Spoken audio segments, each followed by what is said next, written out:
नमस्कार मित्रांनो, माझे नाव समीक्षा विक्रम देसाई. माझ्या शाळेचे नाव धर्मवीर संभाजी विद्यालय, विक्रोळी पश्चिम. मी इयत्ता 4थी ब मध्ये आहे. आपल्या भारत देशाची 60 ते 70% अर्थव्यवस्था आजही शेतीवर अवलंबून आहे. शेतकरी परंपरागत पद्धतीने शेती करत आहे. जेवढा खर्च आणि मेहनत करतात तेवढी शेतीची उत्पादकता वाढत नाही. जर आज शेतीमध्ये आधुनिक तंत्रज्ञानाचा वापर केला तर शेतीची उत्पादकता वाढेल आणि आपल्या देशातल्या लोकांना इतर उद्योगधंद्यांवरती जास्त अवलंबून राहावे लागणार नाही. यासाठी आपण आधुनिक शेतीचा विचार करणे गरजेचे आहे. मित्रांनो, आज मी तुम्हाला माझ्या स्वप्नातील करिअर या स्पर्धेअंतर्गत एक कविता सादर करणार आहे. त्या कवितेचे नाव आहे आधुनिक शेतकरी. डोळे मिटून मी स्वप्न बघते, डोळे मिटून मी स्वप्न बघते. भविष्याचा विचार मनात करते. 15-20 वर्षांनी कशी असेल मी, 15-20 वर्षांनी कशी असेल मी. खलाशी शास्त्रज्ञ की आधुनिक शेतकरी मी.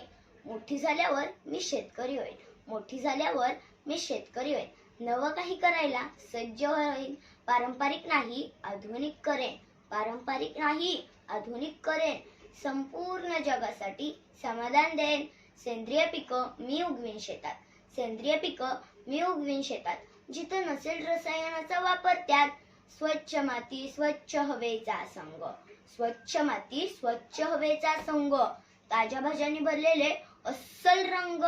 हायड्रोपोनिक्सची जादूगार होईल मी, हायड्रोपोनिक्सची जादूगार होईल मी. पाण्यात पिकं फुलवायला शिकवेन मी. आकाशात उंच शेतं उभी करेन, आकाशात उंच शेतं उभी करेन. उत्तम अन्न लोकांना भरवेन. ड्रोन उडतील बियाणं पेरतील, ड्रोन उडतील बियाणं पेरतील. स्मार्ट सेन्सर पिकांना सांभाळतील. बायोटेक्नॉलॉजीचा मी वापर करेन, बायोटेक्नॉलॉजीचा मी वापर करेन. पिकांच्या वाढीवर अचूक लक्ष ठेवेन. शेतकरी बनणं आहे आधुनिक कला, शेतकरी बनणं आहे आधुनिक कला. हेच मी शिकवीन प्रत्येकाला. शेतजमीन म्हणजे नांगरणी नाही, शेतजमीन म्हणजे नांगरणी नाही. विज्ञानाची साथ आणि स्मार्टनेस काही. नवीन तंत्रज्ञान घेऊन हर ड्रीम करू सत्य, नवीन तंत्रज्ञान घेऊन हर ड्रीम करू सत्य. भविष्यातील शेतकरी बनेल आधुनिक आणि स्मार्ट. रोबोट्स पिकं निवडतील, मशागत करत राहतील, रोबोट्स पिकं निवडतील, मशागत करत राहतील. देशातील माणसं सकस अन्न खातील. शेतात माती आणि डोळ्यात स्वप्न, शेतात माती आणि डोळ्यात स्वप्न. सत्य बनवण्यासाठी तंत्रज्ञान हाच खरा मंत्र. शिवधनुष्य उचलून शेतकरी बनणार मी, शिवधनुष्य उचलून शेतकरी बनणार मी. लोकांच्या जीवनात नवा चमत्कार करणार मी. धन्यवाद.